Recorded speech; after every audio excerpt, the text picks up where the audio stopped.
amours, j'espère que vous avez passé une belle journée, elle était bien ensoleillée. Ce soir, pour l'histoire du soir, c'est la deuxième partie de l'histoire que j'adore tout particulièrement qui s'appelle « Tout est possible ».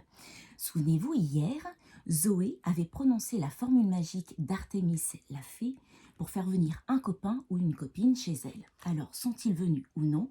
La suite de l'histoire, tout de suite. Le lendemain matin, après avoir déjeuné, s'être lavée et habillée, Zoé s'assit sur les marches de la maison et attendit. Elle attendit longtemps. Elle déjeuna, puis attendit encore. Mais personne ne vint. Aucune amie, aucun copain ne vint pointer le bout de son nez chez elle. Après cette longue attente, elle soupira, haussa les épaules, mit son gâteau dans un panier et partit chez la fée Artémis. Regardez, elle est toute déçue. Personne n'est venu la rejoindre chez elle et pourtant elle a prononcé la formule magique. « Ça ne marche pas, dit-elle en arrivant chez la fée. Je ne serai jamais une fée. »« Mais si, voyons, s'exclama Artémis.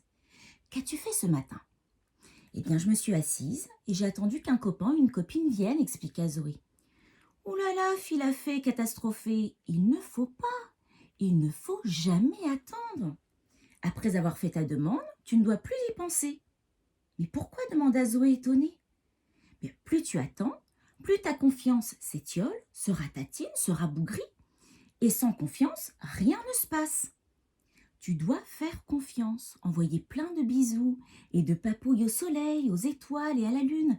C'est très très important. »« Ah, dit Zoé, je comprends. » Et d'un autre côté, rien n'est jamais perdu, dit en souriant Artémis.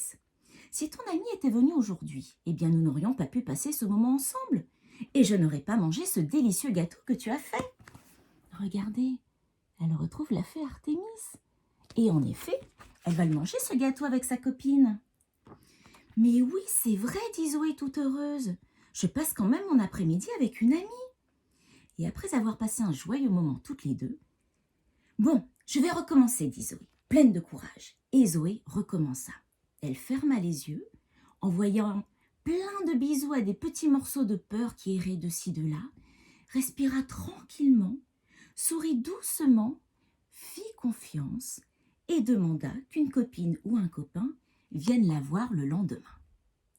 Petit souhait magique, tout est possible, je le sais, murmura-t-elle. Puis elle se leva, embrassa Artémis et partit chez elle faire le goûter du lendemain.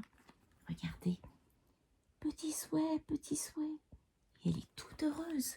Elle y pense très très fort pour que ça arrive. Et le soir, juste avant de s'endormir, Zoé recommença encore une fois.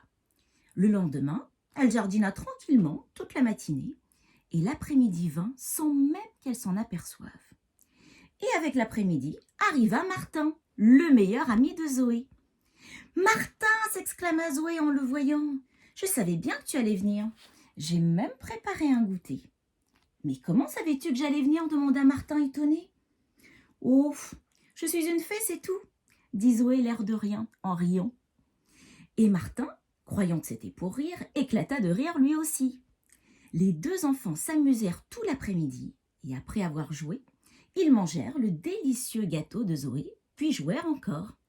Et en fin d'après-midi, quand Martin fut parti, Zoé courut chez Artémis.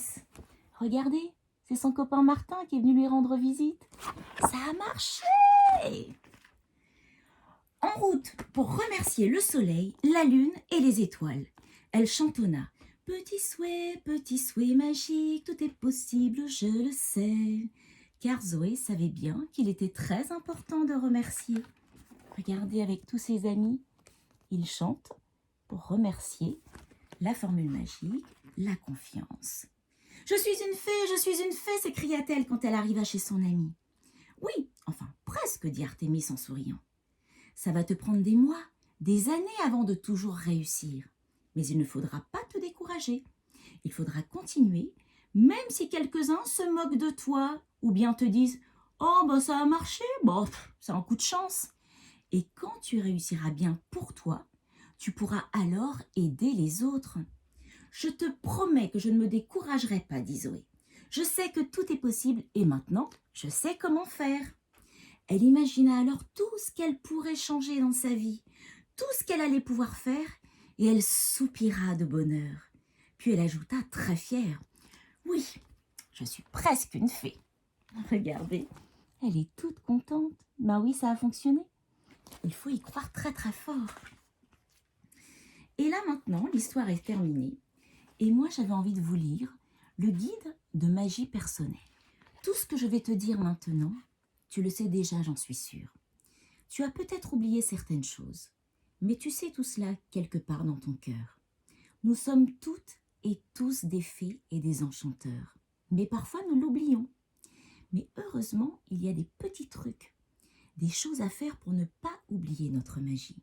Des choses toutes simples, comme prendre son temps, faire ce que l'on aime, se masser, écouter son cœur, tout simplement prendre soin de soi pour ainsi être mieux avec les autres. N'hésite pas à rappeler tout ça aux adultes qui t'entourent, car bien souvent les adultes oublient. Montre-leur l'exemple en prenant soin de ta magie intérieure. Tu les aideras ainsi à ne pas oublier qui ils sont vraiment. Sur ces belles paroles, je vous souhaite une belle soirée les enfants et je vous dis à la semaine prochaine. Prenez soin de vous. Bisous.